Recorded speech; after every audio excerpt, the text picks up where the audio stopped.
বিলাত অধ্যক্ষজনক ইতিমধ্যে ভুৱা এটা গোচৰত এখেতক অভিযুক্ত কৰিবৰ কাৰণে এটা এৰেষ্ট কৰা হৈছে। সেইটো দুৰ্ভাগ্যজনক, কিন্তু এইটো কোৰ্টৰ মজিয়াত আছে। আইনে নিজৰ কাম কৰিব, কিন্তু দুৰ্ভাগ্যজনক। আমি সকলোৱে কৰ্মীসকলেও আমি জানো, কিন্তু আমি চবে জানো যে এইটো ভুৱা মিছলিডিং ইনফৰমেশ্যনেৰে সেইবিলাক কাণ্ডটো কৰা হৈছে। আৰু এইটো খুব দুৰ্ভাগ্যজনক।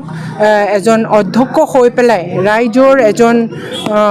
ৰাইজৰ মাজত থকা এজন গ্ৰাছৰুটৰ কৰ্মী হিচাপে, ৰাইজৰ সমাজসেৱক হিচাপে এখেতে এইবিলাক কামত লিপ্ত নহয়।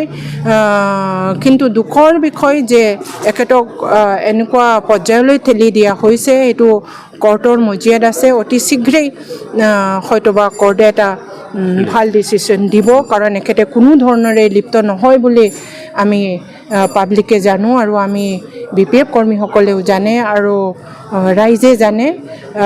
গতিকে ক'ত বা যদি ভুল হৈ আছে, সেইটো পৰ্যায়ক্ৰমত সেইটো সমাধানৰ ক্ষেত্ৰত থাকিব বুলি মোৰ এটা বিশ্বাস।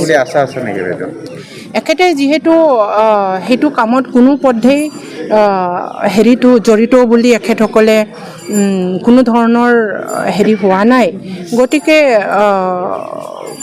পোৱা নাই, কি কয় এইটো, জড়িত নাই, গতিকে নিশ্চয়কৈ ন্যায় পাব।